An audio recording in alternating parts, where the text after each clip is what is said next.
आता मीन राशीमध्ये ग्रहांचं कोंडाळं झालेलं आहे.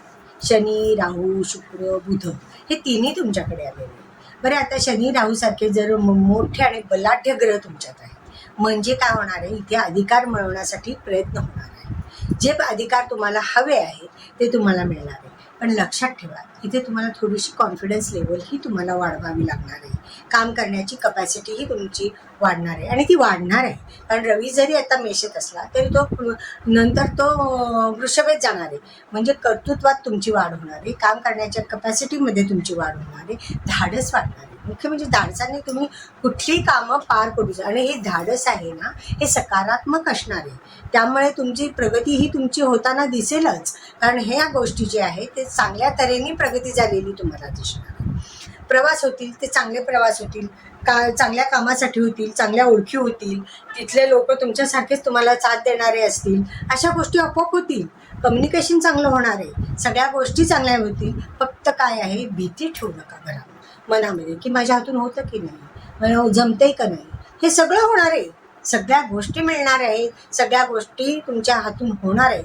फक्त सकारात्मक विचार आणि आत्मविश्वास हे दोन्ही तुम्ही ठेवा, काही प्रश्न येणार नाही. कारण ग्रहांची साथ तर तुम्हाला उत्तम मिळणार आहे. त्याच्यानंतर चतुर्थात गुरु येणार आहे. चतुर्थात गुरु आल्यावर घरातली काही महत्त्वाची कामं आहेत ती होतील, इन्व्हेस्टमेंट चांगल्या होतील. त्याच्यानंतर जे काही वारसा हक्काचे प्रश्न आहेत ते मार्गी लागतील. जे काही आत्तापर्यंत तुम्हाला जे निगेटिव्ह वाटत होतं त्याचे सकारात्मक परिणाम तुम्हाला आता उत्तरोत्तर दिसायला लागतील. कारण काय आहे की गुरुची साथ तुम्हाला आहेच आहे. म्हणजे तृतीयात जरी गुरु असला तरी कम्युनिकेशन आणि व्यवसाय वृद्धीसाठी जे प्रयत्न केले होते ते इम्प्लिमेंट केले गेले आणि त्याच्यातनं आता तुम्हाला फायदा मिळणार आहे. म्हणजे जे काम केलेलं आहे त्याच्यातनं तुम्हाला आता फायदा मिळायला लागणार आहे आणि तुमचे जे काही उद्देश आहेत ते साध्य होणार आहे. आपल्याला काय लागतं की आपलं मनाप्रमाणे काम व्हायला पाहिजे, हवे तसे पैसे मिळाले पाहिजे आणि उद्देश साध्य झाले पाहिजे. हे प्रत्येकाचंच असतं. तर ह्या गोष्टी तुम्हाला मिळणार आहेत. त्यामुळे त्याचाही काही प्रश्न नाही. फक्त तुम्हाला काय करायला पाहिजे, इथे सकारात्मक विचार हा तुमचा फार महत्त्वाचा भाग आहे आणि आत्मविश्वास. तर ह्या जर गोष्टी तुम्ही पूर्णपणे केल्यात तर तुम्हाला कोणी अडवणार नाही. फक्त चुकीचे विचार करू नका, चुकीच्या मार्गाने जाऊ नका. तर ह्या गोष्टी फार निगेटिव्हली घ्यायच्या नाही आहेत आणि फार पॉझिटिव्हली, फार ओव्हर कॉन्फिडन्सनेही काम केलं नाही पाहिजे.